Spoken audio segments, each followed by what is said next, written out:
Isang passport lang, parang nakatatak na ang halaga ng tao. Hindi ko akalain na ang halaga pala ng isang tao ay pwedeng desisyonan ng isang pirasong pasaporte. Pasaporte? Welcome! 10 segundo, tuloy ka na. Pasaporte ng China? Buksan ang bagahe mo at pumila sa labas. Iyon ang sandaling gumuho ang lahat ng ipinagmamalaki namin ang pangalawang pinakamalaking ekonomiya sa mundo, ang 5,000 taon ng kasaysayan sa harap ng malupit na realidad ng isang bansa. Iyon ang pinakamalaking kahihiyang naranasan ko sa airport ng Switzerland. Ang kaibigan kong Hapon, nakatabi ko, ay sinalubong ng nakangiti, samantalang ako ay hinarap na parang isang kriminal, kinukwestiyon. Bakit? Anong pinagkaiba? Bakit ganito ang tiwala ng mundo sa Hapon? At bakit ganito ang pag-iingat nila sa China? Ang katotohanan sa likod ng malupit na pagkakaibang iyon ay mararamdaman ko ng matindi sa bansang Pilipinas. Ito ang nakakagulat na salaysay kung paano ko, isang taong puno ng pagmamataas, natuklasan kung ano talaga ang ibig sabihin ng tunay na developed country. Mabuhay sa Pilipinas sa loob ng 10 segundo gamit ang Hapon passport. Chinese? Bawal pumasok. Ang dahilan kung bakit nagalit ang isang Chinese student. Ang pangalan ko ay B. Isang 21 taong gulang na estudyante, isinilang at lumaki sa Beijing, China. Ako ay isang Chino na may mataas na pagmamataas. Tinuruan kami ang nagmamay-ari ng 5,000 taon ng sibilisasyon, ang pangalawang pinakamalaking ekonomiya sa mundo. Walang imposible para sa amin, mula sa pinakabagong smartphone at electric vehicle hanggang sa space exploration. Simula pagkabata, ito ang sinasabi ng aking mga guro at magulang. Inainggit tayo ng buong mundo. Dapat ay maging marangal ang mga Chino saan man magpunta. Naniniwala ako rito, buong puso. Kung ikukumpara, ang Pilipinas ay sikat lamang sa mga overseas Filipino worker, ilang pamosong island resort, at mga beauty pageant. Marami akong kaibigan na mahilig sa J-pop at K-pop o kaya naman ay nagbabakasyon sa Palawan, ngunit para sa akin, isa lamang itong bansa na gumagaya sa kultura namin. Ngayon, papunta ako sa Switzerland para mag-aral. Ang roommate ko ay isang Pilipinang estudyante.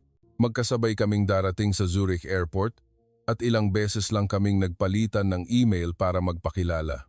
Noong araw na iyon, sobrang excited ako. Sa wakas, narating ko na ang Europa. Ang airport ay tahimik, mukhang marangya, at malinis ang hangin. Ito na nga ang tinatawag na developed country. At sumailalim sa immigration si Maya, ang roommate ko, sa harap ko. Tahimik niyang inabot ang pasaporte ng Pilipinas. Pagkakita sa pasaporte, ngumiti ang immigration officer at nagsabi, "Welcome to Switzerland. Napakaganda ng bigkas." Parang sinasalubong ang isang matagal ng kaibigan. Tumapak ng mabilis, walang baggage check, at nakadaan sa loob ng 30 segundo. Wow, ibang-iba talaga ang mga developed country, kaya pala gustong-gusto ng lahat ang Europa. At dumating ang turn ko. Buong kumpiyansa kong inilabas ang pasaporte ng China. Nang tanggapin ng officer ang pasaporte, biglang nagbago ang ekspresyon niya. Nawala ang ngiti, sumimangot, at kumunot ang noo. "Pakibukas ang bagahe mo.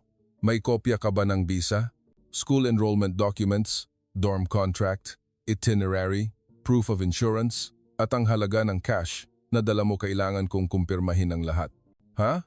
Tumango ako ng hindi nauunawaan at kinuha ang smartphone ko nang nanginginig ang kamay. Pero sa sandaling iyon, hindi nagre-react ang fingerprint sensor. Sobrang pinagpapawisan pala ang kamay ko. Ilang beses akong nag-failed sa touch at habang nagkakagulo ako sa paghahanap ng attachment sa email, humaba na ang pila sa likod ko. At may narinig akong nagsabi sa likod ko ng napakahina, Chinese na naman. Ang mga salitang iyon ay umalingaw-ngaw sa aking tainga.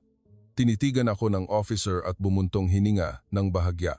Kailangan kasing i-verify ng mabuti ang mga pasaporte ng China nitong mga nakaraang araw. Sa isang pangungusap na iyon, gumuho ang lahat. Nag-ingat ako sa lahat ng preparasyon. Kumpleto ang mga dokumento, maayos ang damit ko, pero dahil lang sa pasaporte ng China, ako ay pinaghihinalaan ngayon. Sa sandaling iyon, parang may kung anong naputol sa kaibuturan ng aking puso. Sobrang nakakatawa at nakakalungkot na, sa harap ng immigration sa Europa, Wala akong magawa dahil lang sa pagiging mamamayan ng China. Niyakap ko ang ulo ko at napahawak sa hininga. Biglang nayanig ang lahat ng aking pagmamataas. Rinespeto kami ng buong mundo. Dapat maging marangal ang mga Tsino saan man magpunta. Sa ganyang paniniwala ako lumaki. Ngunit ang realidad ay nagsimula na ang diskriminasyon sa airport pa lang. Pagkaraan ng ilang sandali, lumabas ako na may stamp na sa wakas at naghihintay si Maya, hawak ang mga bagahe ko. Ayos ka lang ba? Ang tagal mo ha? Ngumiti ako. Nakangiti ang labi ko, pero parang punit ang loob ko. Pareho kaming Asyano, bakit iba ang trato?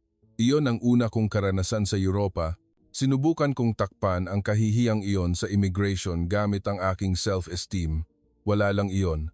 Sadyang masungit lang ang airport officer. Mahigpit talaga ang Switzerland. Ngunit pagkaraan ng ilang araw sa Switzerland, na-realize ko na hindi lang iyon pangyayari sa araw na iyon. Sa kalsada, sa tindahan, sa paaralan, lagi akong tahimik na binabalewala. Noong unang beses akong nag-grocery, ang babaeng blonde na nasa harap ko ay masayang binati at ninginitian ng cashier. Have a nice day. Pero nang ako na ang turn, hindi ako tinignan ng cashier at walang ekspresyon siyang nag-scan ng mga item. Ngumiti ako at bumati ng hello pero walang sumagot. Mali ba ang bigkas ko? Hindi. Perfect ang nakuha ko sa English test at laging may pinakamataas na rating ang essay ko sa paaralan. Imposibleng hindi nila ako naintindihan. Sa una, inakala kong aksidente lang, ngunit paulit-ulit itong nangyari. Kung nakaupo ako sa cafe, uunahin ng waiter ang puting customer na mas huli dumating kaysa sa akin. Sa bookstore, kahit ilang beses akong magsabi ng "excuse me", tatalikuran ako ng tindera at pupunta sa ibang customer. Wala naman akong ginawang masama, pero saan man ako magpunta, parang nagiging invisible ako. Isang araw, habang dumadaan ako sa gitna ng mga kaibigan kong puti sa pasilyo ng paaralan, nakita kong biglang lumalamig ang mukha nila na nakangiti kanina nang dumaan ako. Doon ko unang naramdaman na hindi ako nakikita bilang isang foreigner lang, kundi bilang isang Asyano. Hindi ko man maipaliwanag sa salita, pero nandoon ang atmosphere na iyon. Lumaki ako sa paniniwalang inggit. Ang buong mundo sa China, ang mga produktong gawa namin ay ibinebenta sa buong mundo. At kami ang may pinakamaraming turista. Dapat kami ang sentro saan man magpunta. Ngunit ngayon, ako ay naging isang napaka-marginal na nilalang. Tahimik, binabalewala, hindi komportable. Nang gabing iyon, pagbalik ko sa dorm, sinabi ko kay Maya, ang roommate ko, hindi ako komportable dito. Pakiramdam ko, minsan, nagiging invisible ako.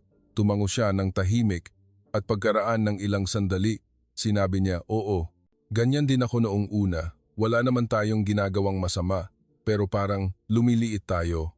Lumiliit na pakiramdam. Eksakto. Iyon ang nararamdaman ko. Ang Switzerland ay tahimik, maayos, ngunit walang tao sa loob noon. Walang puwang o interes na tanggapin ang taong tulad ko. At kinabukasan, nagsimula akong magkasakit. Nilagnat ako. Sa una, medyo masakit lang ang lalamunan. Pero pagkaraan ng isang araw, sinundan na ng ubo at sakit ng ulo. Parang unti-unting bumibigay ang katawan ko. Kailangang pumunta sa ospital, pero iyon ang problema. Sinabi ng dorm manager na mag-online booking. Pagpasok ko sa website, lahat ay hindi pamilyar na wika. Kahit palitan ko sa English setting, may mga lokal na salita pa rin na lumalabas. Sinabi nilang ilagay ang impormasyon ng insurance, pero hindi man lang marehistro ang insurance ko sa China. Isang araw ang lumipas sa pagpapadala ng email at paghihintay ng sagot at isa pang araw para makakuha ng schedule ng check-up. Sa panahong iyon, nakahiga lang ako sa kama, umiinom ng tubig. Pagdating ko sa ospital, wala na akong lakas at hirap na akong umakyat sa hagdan. Umupo ako sa upuan ng waiting area at naghintay ng matagal. Tinawag ang pangalan ko pagkatapos ng halos 90 minuto mula nang dumating ako. Ang check-up ay tumagal lang ng 7 minuto. Sinukat ang temperatura, tinignan ang lalamunan, viral infection lang yata. Bibigyan kita ng pampababa ng lagnat. Iyon na iyon. At ang bill, 16,000 francs. Agad akong nag-calculate sa isip ko. Halos 11,000. Biglang nahilo ako. Sa ospital malapit sa bahay namin, ang ganyang sintomas ng trangkaso ay hindi aabot sa hundreds ng yuan. Oo, maraming tao doon at mahaba ang pila. Pero tapos na lahat mula reception hanggang check-up at pagkuha ng gamot sa loob ng 2 oras. Dito, malinis, tahimik, pero mabagal, mahal, at sobrang lamig. Baka magkasakit ulit ako dahil sa gastos.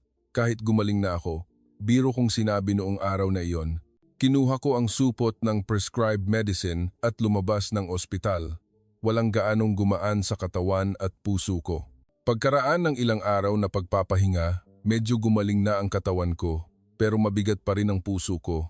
Ang labas ng bintana ay maganda pa rin at tahimik ang kalsada.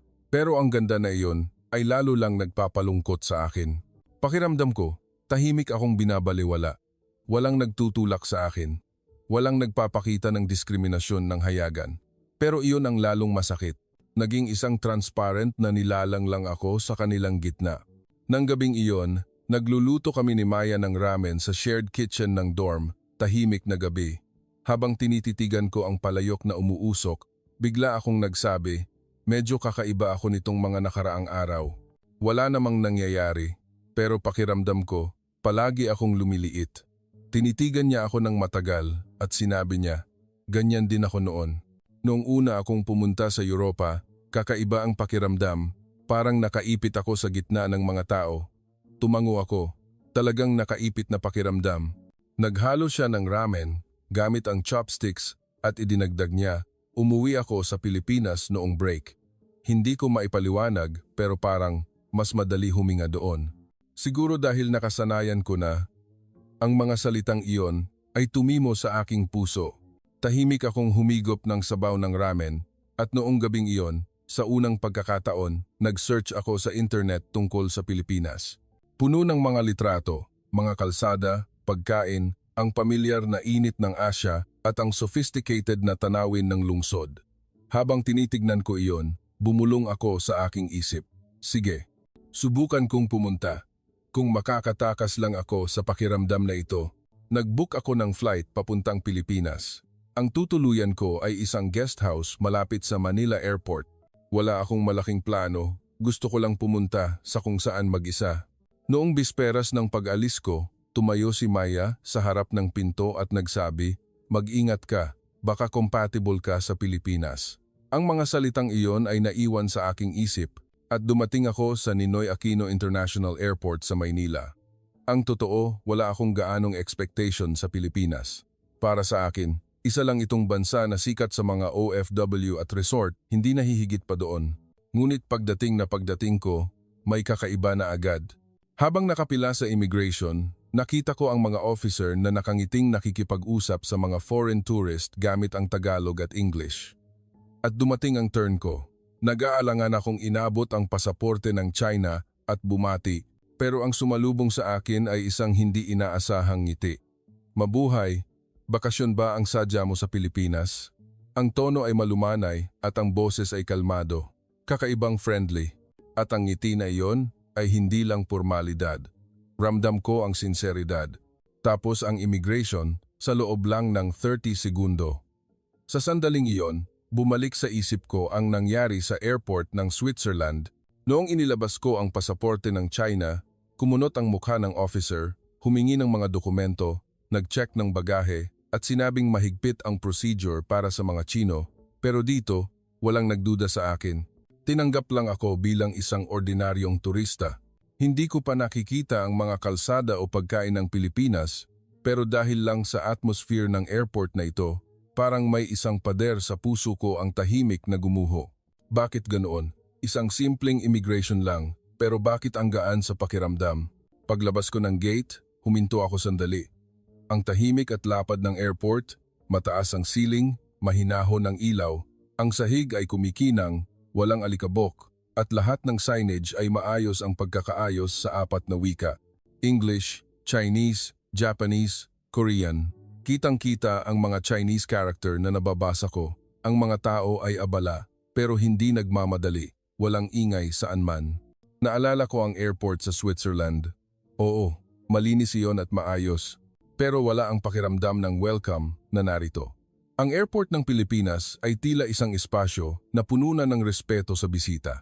Kinuha ko ang bagahe ko at sinundan ang signage para sumakay sa tren, bus papuntang city center. Habang naglalakad, binuksan ko ang Wi-Fi at nagulat ako saglit. Free Wi-Fi connected, walang password o login, kusang kumonekta. Talaga bang libre ito? Bumili ako ng beep card sa isang convenience store malapit sa istasyon. Ate, pakibili ako ng beep card. Sanay ang tindera at inilabas niya ang card. Sasamahan na ba ng load? Tumango ako at magalang siyang nagtanong ng halaga. Pagkatapos niyang i-load ang U100, may notification agad na dumating sa smartphone ko, load successful U100. Check balance. Lahat ng impormasyon ay automatikong naayos. Ito hindi teknolohiya, kundi pamumuhay. Ang tren papuntang Maynila ay medyo matao pero tahimik at walang alikabok sa paligid ng upuan ko. Walang nagsabi sa akin pero parang may respeto akong nararamdaman. Pagdating ko sa Manila, tahimik akong huminga ng malalim. Iba ang lugar na ito, parang komportable akong mamalagi rito. Gumugol ako ng isang gabi sa guest house at kinabukasan, mag-isa akong naglakad sa mga kalsada ng Maynila. Walang mapa, naglakad lang ako kung saan ako dalhin ng paa ko. Pumasok sa cafe, nagtingin sa bookstore, naglakad sa paligid ng simbahan at hindi ko namalayan, gumagabi na. Pagsakay ko ng bus pa uwi, itinapat ko ang beep card sa reader at P, insufficient balance. Natigilan ako saglit. Ha? Kakaload ko lang kanina? Sa pag-iisip ko, naubos na pala ang load ko sa maghapong paglalakad. Nagmadali akong maghanap ng cash sa wallet ko. Humaba na ang pila sa likod at nakatingin sa akin ang driver sa mirror. Sa sandaling iyon, ang isang tita na katabi ko ay kumuha ng beep card niya. Walang imik siyang itinapat sa reader at P. Binayaran niya ang pamasahe ko. Nagulat ako at lumingon. Ate, salamat po. Pero ngumiti lang siya habang kumakaway. Ayos lang iha, mag-load ka na lang ulit, sabi niya. Nawalan ako ng salita sa isang pangungusap na iyon. Hindi niya siguro alam na Chino ako, pero hindi siya nagtanong kung saan ako galing. Kung bakit kulang ang load ko. Tumulong lang siya dahil mukhang kailangan ko ng tulong. Umupo ako sa upuan at tumingin sa labas ng bintana. Tahimik na umalis ang bus at parang unti-unting natutunaw ang kung saan sa puso ko. Sa Switzerland, walang lumapit sa akin. Sa China, lahat ay abala at kailangang lutasin mo ang problema mo. Pero dito, isang bansa kung saan ang estranghero ay kusang lumalapit. Kinabukasan, sa unang pagkakataon, sumakay ako sa LRT, MRT ng Maynila, kumuha ako ng mapa ng ruta sa guest house at nag-transfer ayon sa ruta. Kahit siksikan ang loob ng tren dahil rush hour, hindi ito magulo. Tahimik ang mga pasahero, walang sumisigaw o nanunulak. Tahimik lang silang gumagalaw sa kanilang espasyo. Sa gitna ng katahimikan na bumabalot sa bagon ng tren, bigla kong nakita ang isang eksena. Isang lalaking nasa edad 40s ang tumayo at tahimik na ibinigay ang upuan niya sa isang matandang babae na nakatayo sa tabi. Yumuko ng bahagya ang matanda at ngumiti, at ang lalaki ay tahimik na humawak ulit sa handrail at tumayo. Napaka-natural ng eksena at walang tumititig. Parang normal lang iyon. Habang pinapanood ko iyon, naalala ko ang subway sa China. Ang pag-upo ay isang kompetisyon. Nagtutulakan sa pagbaba, naguunahan sa upuan, at bihira ang pagbibigay ng upuan. Siguro, dahil sa sobrang dami ng tao, wala nang allowance na mag-alala sa iba. Pero dito, kahit abala ang lahat, tinitignan nila ang kapwa-tao. Ang mukha ng lalaking iyon ay tumimo sa aking alaala ng matagal. Hindi niya ako tinulungan at hindi niya ako kinausap. Pero, sa maikling sandaling iyon, naramdaman ko ang isang uri ng respeto na ipinakita niya.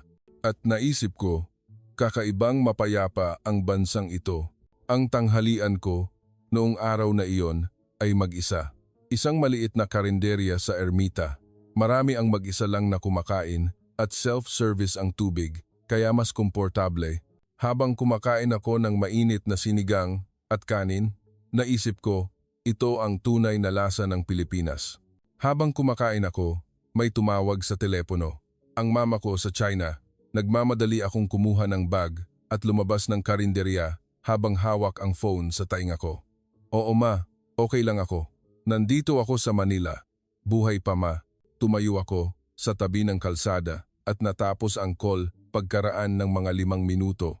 Pumasok ulit ako sa karinderya para magbayad at nakita ako ng waitress at nauna siyang nagsalita. Ate, ang wallet mo, naiwan mo rito. Biglang tumigil ang puso ko. Ang wallet ko, naiwan sa ibabaw ng lamesa.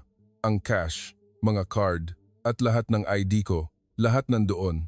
Natigilan ako sa pagtayo at nag-aalangang kinuha ang wallet. Binuksan ko, lahat ay nandoon. Nawalan ako ng salita. Paulit-ulit lang akong yumuko sa waitress. Ngumiti siya at nagsabi, ayos lang. Akala ko kasi babalik ka agad. Ang init ng mga salitang iyon ay hindi ko malilimutan. Sa China, normal lang na nawawala ang smartphone kapag sandali kang umalis sa upuan at normal lang na kailangan mong ilagay ang bag sa kandungan mo kahit inihanda na ang pagkain. Pero ito, isang lugar kung saan ang gamit ko ay iniingatan ng walang duda o pag-iingat. Hawak ko ang wallet at lumabas ng karinderya at naisip ko, hindi ito isang bansa na binabantayan ng CCTV. Ito ay isang lugar kung saan nagtitiwala sa isa't isa ang mga tao. Nang gabing iyon, naglalakad ako malapit sa isang parke. Malamig ang hangin at tahimik ang kalsada. Kahit gabi na, may ilaw pa rin ang mga street lamp at maayos ang kalsada, walang basura. Habang naglalakad ako, napunta ako sa isang eskinita kung saan halos wala ng tao, bigla akong kinilabutan. Narinig kong safe ang Pilipinas, pero medyo reckless yata para sa isang foreigner na babae na mag-isa sa gabi. Habang nagmamadali ako, may nakita akong babae na nagjo-jogging sa kabilang side ng sidewalk. Nakasuot siya ng earphone, tahimik at kalmado siyang tumatakbo sa eskinita. Alas, 11:00 na ng gabi. Sa paligid, may mga unmanned convenience store, laundry shop, at may ilaw ang sign ng cafe. Sa sandaling iyon, nagbago ang definisyon ko ng night street. Sa China, may mga kalsada na malinaw na hindi pwedeng lakaran ng babae ng mag-isa sa gabi. Alam ko ang mga area na iyon. Tumatawag ako sa kaibigan ko, hawak ang cellphone sa kamay, at naglalakad ng handa sa anumang mangyayari. Pero dito, may ilaw, may tao, at higit sa lahat, may atmosphere na hindi natatakot ang mga tao. Pumasok sa convenience store ang babaeng nagtapos ng jogging at natigilan ako sa pagtayo. Talagang hindi delikado dito sa gabi. Kinuha ko ang cellphone ko at tinignan ang orasan, 11:17 p.m. At sa unang pagkakataon, naramdaman ko na safe din ako sa bansang ito. Gabi na, kumikirot ang tiyan ko. Sobra yata ang nakain ko. Akala ko ayos lang, pero habang tumatagal, sumasakit na parang pinipilipit ang tiyan ko. Nag-alinlangan akong bumili ng pampagamot sa tiyan, pero nang tumulo ang malamig na pawis sa noo ko, naramdaman kong kakaiba na ito. Sa sandaling iyon, natakot ako ng husto. Hindi ito ang bansa ko at wala akong pamilya. Kung hindi ako makakahanap ng ospital sa sitwasyong ito, baka mapanganib talaga ako. Kinuha ko ang smartphone ko nang nanginginig ang kamay at nag-search ng emergency clinic. Buti na lang, may 20 oras na clinic na 10 minuto lang ang layo. Tumawag ako, hello? Pwede po ba akong pumunta ngayon? Sumagot ang kausap ko sa matatas na English. Pwedeng-pwede. Handa kaming tumanggap sa inyo.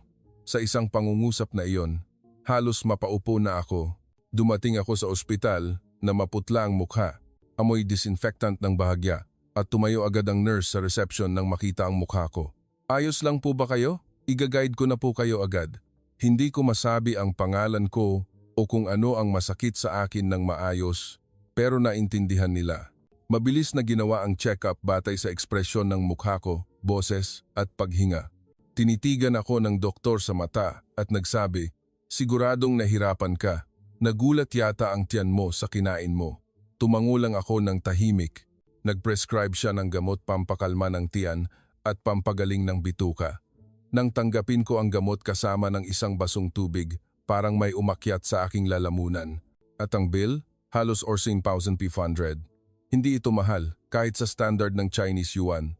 Natigilan ako sa pagtingin sa resibo at biglang bumalik ang alaala ko sa Switzerland. Noong nagkasakit ako, kailangang mag-book pagkatapos ng 3 araw, naghintay ng 1.5 oras at nagbayad ng halos 11,000. Naalala ko rin ang China. Mabilis ang check-up pero tinatrato ako na parang isang machine at laging pagod ang mga mata ng doktor, walang tumingin sa mukha ko ng matino. Pero dito, parang normal lang na tumulong kapag may nagkasakit. Na-realize ko kung gaano kahanga-hanga iyon. Paglabas ko, hawak ang supot ng gamot. Hinalikan ng hangin ng Maynila ang aking mukha. Medyo pagod ako sa reflection ko sa glass door ng ospital, pero nakangiti ako. Ito ay isang bansa kung saan pwedeng mabuhay. Habang bumabalik ako sa guest house, huminto ako sandali at tinitigan ang tanawin sa gabi. Ang mga matataas na gusali sa malayo, ang nagniningning na mga signboard at ang mga taong tahimik na naglalakad sa kalsada. Hindi ko namalayan, hindi na ako naguguluhan sa lungsod na ito.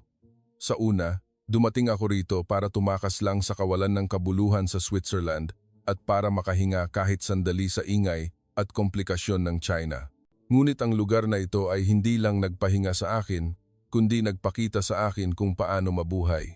Tahimik akong kumuha ng smartphone at nag-scroll sa album ng mga litrato ko. Ang malamig na mukha ng officer sa Zurich Airport, ang puting pasilyo ng Switzerland, ang bill na 180 francs, at ang sarili ko sa masikip na waiting area ng ospital sa China ako na nakikipagbuno sa isang lugar, nag-aalala, at walang makausap. Sa pagitan ng mga larawang iyon, may mga photo na kinuha ko sa Pilipinas, ang bata at matanda na nakaupo ng magkatabi sa tren, ang kamay ng tita na tumulong sa akin sa bus, ang mainit na sinigang sa lamesa, at ang mukha ko na lumabas ng ospital, hawak ang supot ng gamot. Sa unang pagkakataon, naramdaman ko na nakangiti ang mga mata ko sa litrato. Ang developed country, na alam ko, ay isang lugar na may pera at maayos ang sistema. Ngunit sa Pilipinas, may tao sa loob ng sistema na iyon.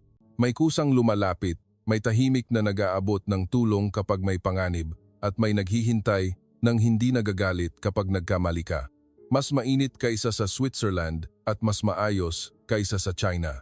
Tahimik kong sinabi sa aking puso, hindi lang ito magandang bansa, ito ay bansang gusto kong tirahan. Ngayon, naghahanda na akong umalis sa Pilipinas. Sa limousine bus papuntang airport, ang mga kalsada at tao na dumadaan sa labas ng bintana, ang ilaw ng convenience store, maging ang mga nakapila sa taxi stand, lahat ay tila nakikipag-usap sa akin. Babalik ka, hindi ba? Noong una akong dumating sa bansang ito, wala akong expectation. Gusto ko lang tumakas sa kawalan sa Switzerland at makahinga kahit sandali sa ingay at komplikasyon ng China. Pero ang lugar na ito ay hindi lang nagbigay sa akin ng hininga. Nagpakita ito sa akin kung paano mabuhay. Ang mainit na tingin sa immigration, ang mamamayan na tumulong sa akin sa bus, ang pagbibigay ng upuan sa tren, ang wallet na naiwang binalik, ang tahimik na jogging ng babae alas 11 ng gabi, at ang klinik na nagbigay ng murang lunas sa biglaang sakit sa tiyan, lahat ng sandaling iyon ay konektado sa isang emosyon. Ang bansang ito ay mapagkakatiwalaan, ito ay hindi dahil sa sistema lang, kundi dahil sa tao. Walang nagduda sa akin, walang nagtulak sa akin, at walang nagpapanatili ng distansya. Masyadong maingay ang China, masyadong tahimik ang Switzerland. Ngunit ang Pilipinas ay maayos habang mainit. Habang naglalakad ako papuntang gate, dala ang backpack ko, bigla kong naalala ang sinabi ni Maya. Pumunta ka sa Pilipinas at malalaman mo. Noong una, inakala kong panlalamig lang ang sinabi niya. Ngunit ngayon, alam ko na kung bakit siya nakangiti at kung bakit tahimik niyang hinagod ang likod ko. Huling lumingon ako sa immigration lobby at huminga ng malalim ng hangin ng Pilipinas. Tiyak na babalik ako. Buong puso kong naisip iyon. Hindi, balang araw, gusto kong manirahan sa lugar na ito. Dahil alam ko na, iyon ang buhay sa tunay na developed country. Salamat. Dahil sa inyo, natuto akong ngumiti ulit. Kung nagustuhan mo ang episode na ito, paki-like at subscribe at i-on din ang notification bell. Makakatanggap ka ng susunod na touching story sa lalong madaling panahon. Maraming salamat, magkikita ulit tayo sa susunod na video.